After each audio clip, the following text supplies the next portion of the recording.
Jangan lupa subscribe YouTube channel Radar Kudus TV dan pastikan untuk menyalakan lonceng notifikasinya. Ini tak baca ya biar dapat, karena ini kenangan saya sama Mbak Ahmad Siddiq. Saya masih ingat betul beliau ngisi hallnya Mbak Abdullah bin Umar, berarti abahnya Pak Hamid. Karena mbah saya itu Fatimah binti Khalid bin Umar, kalau Mbak Hamid itu Hamid bin Abdullah bin Umar. Itu saya masih ingat betul zaman itu Mbah Hamid tiap hall di Lasem itu rawuh dan saya derek mbah saya karena masih misanan datang ke Lasem. Itu beliau pas itu ngisi sama Mbah Mun. Mbah Mun masih muda, Ki Ahmad Siddiq sepuh senior. Itu beliau cerita bahwa dulu ketika Indonesia dijajah Jepang itu para kiai mimpi dibacakan ayat Ghulibatir Rum fi adnal ardi wa hum min ba'di ghalabihim salim. Terus ada kiai yang tanya, takwilannya gimana? Ya nanti Jepang pulang bukan karena kita yang mengalahkan, tapi Jepang ada yang mengalahkan sendiri, meskipun tidak kita. Kayak dulu Faris tidak dikalahkan Islam tapi dikalahkan Romawi, tapi yang senang umat Islam. Wa yauma idzi yafrahul mu'min. Itu luar biasa ulama-ulama kita. Delalah kejadiannya Indonesia seperti itu. Yaitu kita tidak mengalahkan Jepang, tapi Jepang pulang sendiri karena dikalahkan apa? Sekutu. Ya ini saya baca. Ini tidak usah dicek bacanya benar apa enggak. Sudah aman apa? Aman. Karena kalau saya salah itu ya sengaja. Artinya ya sengaja saja. Ya biasa maksudnya. Saya kemarin ngisi di Pondok Peloso, di Pondok Al Munawir Jogja. Salah itu ada dua. Ada salah yang memang benar-benar salah. Itu enggak apa-apa, bisa dimakfu. Karena mesti sangke wong goblok salah yang terus itu. Ada salah bawaan ilmu, itu repot tuh dadaninnya. Karena misalnya kita yang biasa belajar qiraah sab'ah wayah sibuhu, mesti diulang lagi wayah sabuhu. Karena qiraahnya Imam Asim itu hasibah yah sabu bi fathis sin. Sementara kita kalau ngaji kitab kulino yah sibu. Sehingga kita yang biasa belajar sab'ah itu kalau baca kitab itu kayak orang bingung. Kadang-kadang yang ngaji juga bingung. Gus Pak mocok di bulan pilih. Ya tepat-tepatan. Ada yang mengatakan Gus Pak bingung, ada yang mengatakan Gus Pak alim alamah. Ya tepat-tepatan nasib tadi. Karena memang ya sab'ah memang seperti itu. Misalnya kufuan. Kufuan itu Imam Asim baca kufuan. Tapi beliau punya murid namanya Syu'bah. Itu kalau baca kuf'an. Makanya kita itu, ini kan khataman Quran ya. Jadi saya menyinggung sedikit tentang qiraah sab'ah. Tadi beliau juga sudah tak kasih kitab saya Hifdzuna Lihadal Mushaf. Sama tak ajari latihan sab'ah. Memang angel ya. Makanya yang nggak bisa itu wong pinter. Sudah tahu angel ya nggak usah diteruskan kan. Orang menghindari barang angel itu pinter apa goblok? Pinter. Berarti wong goblok pinter. Saya tuh makanya sama orang goblok tuh respect. Jadi orang alim tuh angel apa gampang? Angel. Menghindari barang angel pinter apa goblok? Loh, orang menghindari barang angel pinter apa goblok?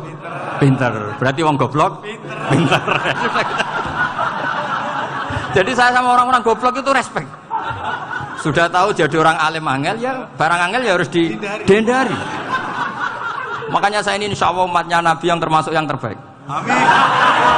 Karena mencintai umatnya Nabi termasuk yang goblok. Waduh. Itu tidak gampang itu. Karena tadi sudah tahu ya. Seperti itu loh orang naik panjat pinang itu.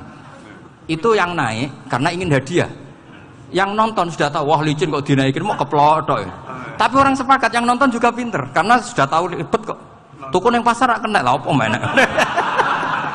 Sama juga gitu. Ngalim tafsir angel, ngalim fikih angel. Ada karek ngaji ngerekam kan gampang. Itu pinter apa goblok? Pinter. Iya. Makanya kula niku mbok burohno ngono tok. Saya tadi dinasihati Mbak Firjon, muga-muga hati saya selamat. Saya itu meskipun kata orang banyak, muhibin saya banyak, tapi saya insya Allah tidak riya. Saya itu pakai kitab namanya Tasbitul Fuad, itu karangannya Said Abdul Al-Haddad. Ketika beliau punya muhibin banyak ditanya, bagaimana ya Habib Anda menjaga hati Anda? Jamnya Said Abdul Al-Haddad itu unik. Innama azzamu Allah. Mereka itu sebenarnya menghormati Allah, cuma butuh sarana, dan itu saya.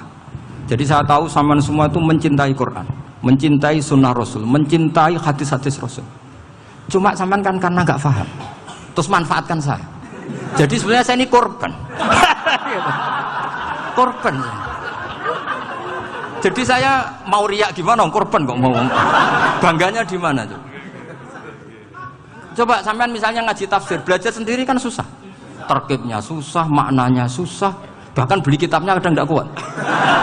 Loh, untuk jadi alim tafsir itu kan harus beli kitab. Loh, saya sering belajar kitab itu jutaan. Tafsir Tobari, saya pernah beli kitab Fakhrur Razi itu berapa coba? 27 jilid. Karangannya Fakhrur, belum karangannya ulama modern, Imam Sya'rawi. Itu berapa jilid? Itu jutaan. Saya kemarin juga dihadiahi kitab Pak Quraish Shihab namanya Faidul Bari fi Syarhil Bukhari. Pak Quraish Shihab yang terkenal. Dia sering diskusi sama saya. Saya ngasih hadiah beliau ngasih hadiah saya. Wah, itu harganya nggak kuat. Tidak kuat kadang di Indonesia nggak ada coba. Dan sama orang hebat menghindari kesulitan itu. Nah, kesulitan itu sebab ngaji ikut, kalau nggak paham dirukokno rekamannya sudah gitu. Pinter mana sampean sama saya? Pinter sampean kan? Bikin sosis susah, beli aja kok repot kan. Makanya nggak boleh orang bilang, wah aku goblok reso tafsir, aku wong pinter. Makanya nanti kalau saya ketemu Nabi tidak termasuk orang yang mentahkir orang Islam. Kafa bil mari isman ayah kira akhahul muslim. Jadi cukup orang itu dosa kalau menyepelekan orang Islam. Termasuk darani sampean goblok itu dosa. Caranya nggak darani goblok ya tadi di logika tadi. Alim itu angel. Nggih angel itu pinter. Berarti wong bodoh. Pintar ya sudah gitu. Tapi tetap bodoh. Tapi ini satu cara untuk saya respect gitu. Coba orang yang ngaji tafsir saya banyak, mungkin ribuan. Itu sebetulnya mencintai Quran. Karena Quran adalah kitab suci yang panduannya umat Islam. Sangat mencintai Quran. Terus kemudian mereka nggak paham. Terus mencari orang yang memahamkan. Burono lah cara jawabannya. Terus keren saya itu di mana coba? Lah terus mereka kurang ajarnya gini, kalau paham itu ya alhamdulillah paham. Kowe nak ngaji Gus Bae ngono tok. Tapi nek ora paham, ora nyalano akal e. Mari Gus Bae nerangno cepet, mulane gak paham. Ora kok nyalano teke sing lelet. Oh kan masyaallah naudzubillah tenan. Sebetulnya tingkat kurang ajarnya tinggi Gus sebenarnya. Jadi kalau nggak paham itu kadang nggak nyalahno uteke. Kayak mau misalnya, mau mari mikir aja jelas. Padahal misalnya jelas orang mesti paham, bodoh. Paham? Jadi kata Sayyid Abdul Haddad, innama azzamu Allah. Sebenarnya mereka itu sangat menghormati Allah. Makanya kita nggak perlu mengatakan wasilah itu kafir, nggak akan. Karena orang tawasul sama Rasulullah itu ingin dapat ridhonya Allah lewat orang yang dicintai Allah. Kita mencintai wali sebenarnya, wah itu kekasih Allah. Kita mencintai itu karena mencintai Allah. Sama seperti gini. Kamu mencintai kangkung apa enggak? Sebenarnya sama sekali enggak. Tapi kamu ingin sehat, ada asupan gizi. Kamu ingin tubuh kamu sehat, butuh asupan gizi. Kemudian kamu makan kangkung. Apa terus kamu cinta kangkung kan enggak? Cinta kesehatan kamu sama. Orang yang mencintai saya sebenarnya ingin kepuasan rohani. Saya kan termasuk kiai yang torekonya gampang. Ini swarga kan akhirnya penggemarnya banyak. Coba kalau kamu neraka. Jadi sebetulnya Anda mencintai kepuasan Anda sendiri. Nah, saya ini korban. Makanya untuk masuk surga cepat saya, korban itu cepat. Da'watul mazlum la turaddu kan gitu. Laisa bainahu wa bainallah hijab. Jadi saya kalau donga langsung seret langit. Karena mazlum. Saya sinau tafsir itu, Pak, sampean bayangkan ada tafsir itu sudah 27 jilid. Sing aran Fakhrur Razi itu buletnya bukan main. Karena dia ahli filsafat. Buletnya masyaallah. Sudah gitu sinau Jalalain kadang dikomen oleh Sawi. Sudah kita percaya Jalalain boleh dibully Sawi. Percaya Sawi dikandani, oh iku Maliki Rasafi. Oh ribet. Sudah gitu sinau Qurtubi, sinau tafsir Tobari itu susahnya. Belinya susah, belajarnya susah. Padahal saya punya keluarga, punya istri, punya anak. Bayangkan kalau istri saya rewel kayak istri sampean. Wah itu. Tapi alhamdulillah enggak. Sama sekali enggak. Allah sudah milihkan, wah ini bahaya kalau punya istri rewel. Imam Sibawai itu kitabnya banyak, tapi yang terbukukan hanya kitab Sibawai. Karena beliau kalau sudah belajar lupa istri. Hanya pas beliau di pasar, kitabnya dibakar semua sama istrinya. Karena dianggap saingannya. Ternyata yang dicerai tidak kitabnya, malah istrinya. Itu Imam siapa? Sibawai. Tapi alhamdulillah kitab saya nggak terbakar, aman. Saya teruskan ya. Jadi untuk menjaga riya dilatih innama azzamu Allah. Sebenarnya mereka itu menghormati Allah. Sehingga wasail-wasail itu sebenarnya nggak pernah jadi subjek pelaku utama, enggak. Tetap Allah. Sebab itu kata Sayyid Muhammad, kamu kok mengatakan wasilah itu kafir itu gimana? Ketika innallaha qad ba'atsa lakum taluta malika. Talut itu ya manusia. PD-nya itu apa? Inna ayata mulkihi ayyatiyakumut tabut fihi sakinatum mir rabbikum wa baqiyatum mimma taraka alu Musa wa alu Haruna tahmiluhul malaikah. Jadi beliau PD itu kalau bawa sunduk semacam peti sakti, sing di situ ada baqiyatum mimma taraka alu Musa wa alu Haruna tahmiluhul malaikah. Ya kayak semacam jimat. Tapi saya bukan mensyariatkan jimat enggak, karena nanti banyak penjual yang pembohong juga gitu loh. Cuma cerita, kamu tidak usah mengatakan kafir. Dulu Talut PD-nya kalau bawa sunduk semacam peti kesaktian yang di situ ada baqiyatum mimma taraka alu Musa wa alu Haruna tahmiluhul malaikah. Sehingga Khalid bin Walid meskipun beliau sahabat dan menyaksikan wajah Rasulullah SAW, itu bawa sya'aratun min sya'aratihi Rasulullah SAW, bawa rambutnya Nabi. Perang kemana-mana itu diletakkan di pecinya. Nanti sama tanya lagi, masa pakai peci Khalid bin Walid ini? Wah panjang, sampai itu repot. Sampai tak warai ngaji usul fikih. Usul fikih itu kalau ngaji itu ada istilah tangkihul manat. Ini mesti ini wilayah yang kita bisa berdebat sama Mbah Firjon. Dulu itu musuh saya karena saya makili Anwar, beliau makili Peloso. Tapi tahu-tahu kalah tua terus saya mengundurkan diri. Di fikih itu ada istilah, ada tangkihul manat, ada tahqiqul manat, ada tangkihul manat. Tangkih itu kira-kira gini, lafadz hadis itu dibuang sekian untuk tahu bahwa itu madarul hukmi. Misalnya gini, tak beri contoh paling gampang. Sama harus paham, kalau nggak paham nggak pinter-pinter. Ja'a a'rabiyun ila Rasulillah sallallahu alaihi wasallam. Ya karena ini menghormati Mbah Ahmad Siddiq, beliau orang alim, jadi ngaji ini tetap ada suasana alim. Ya harus ada suasana alim. Nggak perlu jadi orang alim tadi, susah. Sudah ngindari susah itu pintar. Sudah itu aja. Jadi orang alim susah, ngindari barang susah pintar. Berarti orang tidak alim pintar. Nah, meskipun tetap sudah kita itu pegangi sampai mati nanti. Loh, jadi orang alim itu repot. Itu kata Imam Ghazali, kalau orang alim kalau mau masuk surga itu sama Allah nggak boleh. Kif, kamu nggak boleh langsung masuk surga. Coba cari umat kamu, syafaati dulu. Nah, saya takut nyari sampean tidak bisa kembali. Saya tidak punya rencana itu. Pokoknya mau masuk.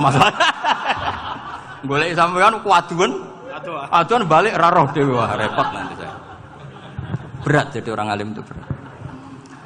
Ya saya teruskan ya. Ada tangkihul manat. Ja'a a'rabiyun ila Rasulillah sallallahu alaihi wasallam.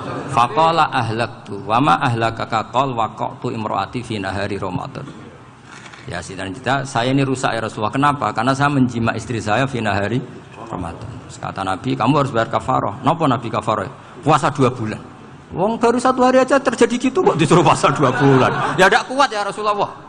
Baru berapa hari saya puasa aja kecelakaan seperti itu. Apalagi kalau sampai 2 bulan. Tidak ya Rasulullah. Ya sudah kalau gitu kamu pertama ngasih makan apa? Itku rokobah kan, pertama merdekakan budak. Tapi kan sekarang nggak ada budak makanya. Terus sekarang langsung puasa. Wah ini nggak bisa semua. Ya sudah ngasih makan orang 60. Kasihkan siapa ya Rasul? Ya orang fakir. Saya ini paling fakir. Di kampung saya ini orang paling fakir. Jadi mulai dulu orang fakir itu hubungan suami istri itu paling lancar. Mulai dulu. Makanya orang fakir itu anaknya banyak. Karena hiburannya hanya itu. Wong Ramadan aja. Coba mau ke ATM nggak punya uang, mau antri di bank nggak punya, mau apa coba? Itu mulai dulu. Ini sanatnya mutasil.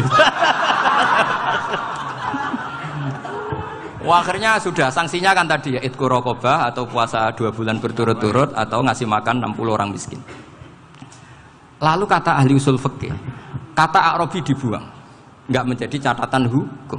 Orang kota pun kalau melakukan itu juga kena sanksi yang sama. Imro'atau juga dibuang. Andai kan itu dilakukan untuk amatnya juga ketentuannya sama. Nah sekarang perdebatan antara Imam Syafi'i dan Imam Malik begini. Sekarang pertanyaan gini, jima istri itu hukumnya boleh apa haram? Boleh kan? Lalu kalau ada orang tanpa udzur kemudian makan siang-siang, cara Imam Malik hukumnya sama, harus kena sanksi yang sama. Karena sama-sama hadku hurmati Ramadan bi ghairi udzrin syar'iyyin. Sama-sama merusak hukum Ramadan tanpa udzur syar'. Lu jima itu tidak zina. Kan hukumnya jaiz. Nah, sekarang makan hukumnya jaiz, harusnya juga kena ketentuan yang sama. Cara pikirannya Imam Malik. Nah, alhamdulillah Imam Syafi'i gak setuju. Wah, cara setuju repot. Bahkan orang-orang Syafi'i sudah punya khilaf, kalau gitu minum dulu. Iya, biar enggak kena. Iya, biar iftarnya pakai minum. Setelah minum baru jima kan. Iya. Ini sudah menyiapkan khilafnya. Ini khas Syafi'i ini, bongso rekayasa hukum.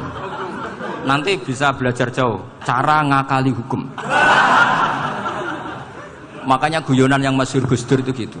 Ada seorang kiai atau Gus lah, ya punya salah, namanya manusia kan punya salah, entah cangkruk entah apa, pokoknya punya salah.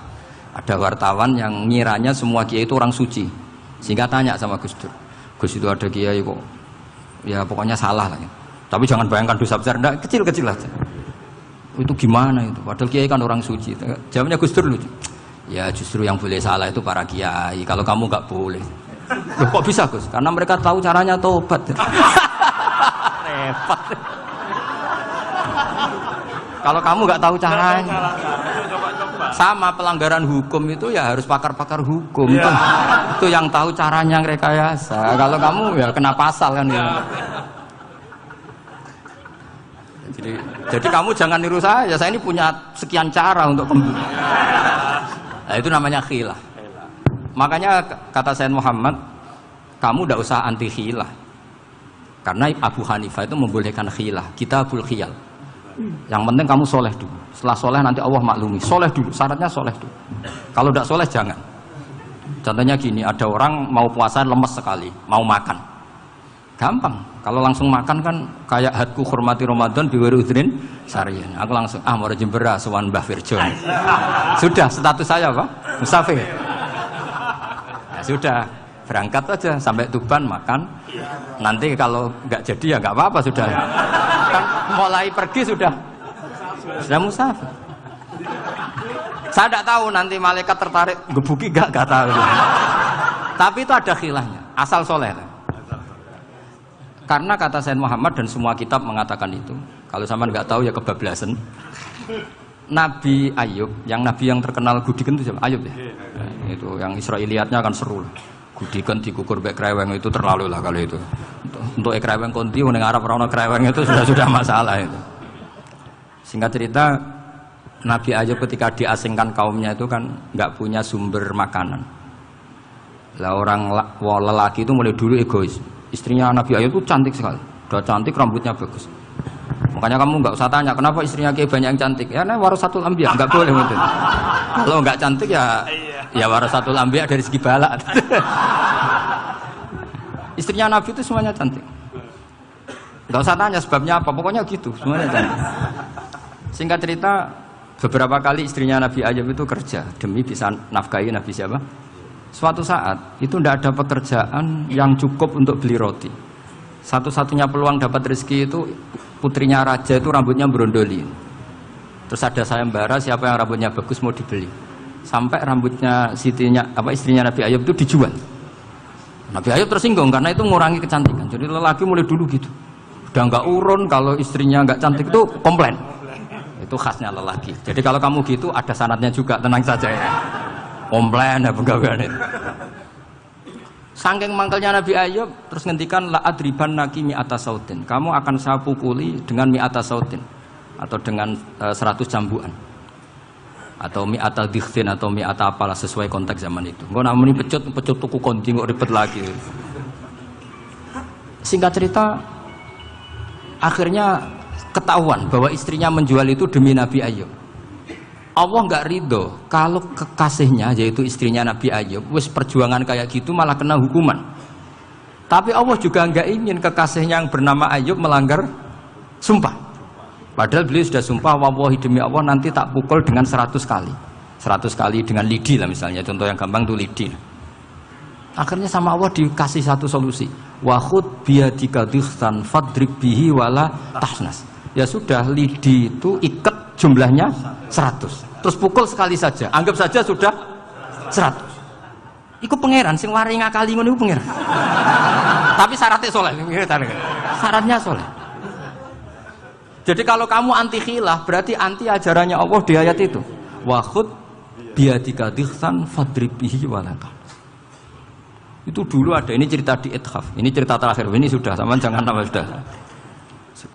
Terus pengumuman tadi, yang nggak pernah sepuh ngutang saya itu haram tadi. Karena tadi saya punya kewajiban di rumah yang bisa menggugurkan ya kewajiban yang lebih besar. Lebih besar itu ya tadi, bisa pernah guru, pernah sepuh, yang jelas nggak umur. Umur sampean menang kabeh itu, tua-tua serepot itu. Ada raja itu ganteng kaya, senengannya nikah perawan cantik. Itu semua kampung mesti kenal. Mungkin digilir atau gimana pokoknya. Suatu saat ada pemuda suka sama perempuan yang di kampungnya, cantik sekali. Kemudian pemuda ini ternyata pekerja di kerajaan itu. Tiap hari ditanya, wah itu yang di kamu yang cantik siapa? Mau saya nikahin gini. Wah bahaya ini saingannya raja. Jadi yang dibidik pemuda tadi itu saingannya.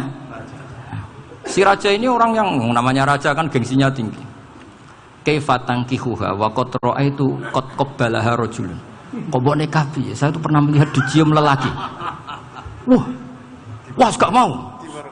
Gak gelem wis kadung ditambung lan wa qad qabbalaha rajulun. Saya pernah melihat sendiri qabbalaha rajulun, dicium oleh lelaki. Wah, sudah gak minat raja langsung gak keren. Suatu saat pemuda tadi nikahi perempuan itu. Rajanya marah-marah. Kamu lelaki gak punya harga diri gini. Gak punya selera, gak punya harga diri, sudah pernah dicium orang kok tetap dinikah. Terus bilang ke raja, ta'rif manir rajul, lelaki itu siapa? Abuha. Kamu tahu lelaki itu siapa? Sopo? Abuha. Bapaknya. Saya kan hanya bilang rajulun. Pernah dicium lelaki. Lah pikirannya raja itu lelaki kue-kue ngene iki. Tapi butuhnya canom mau rojo ben gak sido itu aja tuh. Baru kayak digulirkan gitu, wakot kebalah rojulun. Wah nggak mau. Setelah itu satu saat pegawainya tadi kayak perempuan. Kamu nggak punya harga diri gini. Kamu tahu mandir rojul apa abu? Wah nak ngono aku gak poho-poho. Lah monggo sakniki wis bojo kula. Ora trimo wis diambung wis macam-macam. Lah itu namanya khilah. Apa? Khilah. Kalau di balaghah disebut tauriyah atau apalah. Tapi saya tidak ngajari sampean seperti itu. Sudah pinter sebelum saya ajarin. Bangsa ngakali kan sudah pinter. Ya ini terakhir tak baca Arabnya saja nanti. Bismillahirrahmanirrahim. Biar dapat barokahnya Syekh Nawawi juga barokahnya guru-guru. Bismillahirrahmanirrahim. Wasababu nuzuli hadil ayati annahu kana baina farisa war rumi qitalun wa kanal musyrikuna yawadduna antaghliba farisu ar-ruma. Li anna farisa kanu majusiyan ummiyin wal muslimuna yawadduna ghalabatar rum ala faris liqaunihim ahla kitabin. Jadi zaman dulu orang Islam lebih senang kalau yang menang itu orang Nasrani. Kalau bandingannya ateis. Karena bagaimanapun percaya kekuatan langit. Sementara orang ateis sama sekali tidak percaya kekuatan. Apapun bedanya kita dengan Nasrani itu ada kesamaan, yaitu percaya adanya kekuatan langit. Sehingga ketika orang Romawi kalah itu orang Islam ikut susah. Paham ya? Makanya ini tak baca biar sampean enggak macam-macam pikirannya. Fab'atha Kisra saat terusnya, ya pokoknya seperti itu. Akhirnya Rasulullah SAW berdoa lebih senang yang menang itu Rom karena ahli kitab. Artinya apa? Kemenangan ahli kitab adalah kemenangan makhluk atau hamba Allah yang mentautkan kekuatan kita di bumi dengan kekuatan langit. Makanya saya berharap selain kita ikhtiar medis, kita harus memperbanyak istighfar. Bagaimanapun semua itu dari Allah Subhanahu wa Ta'ala.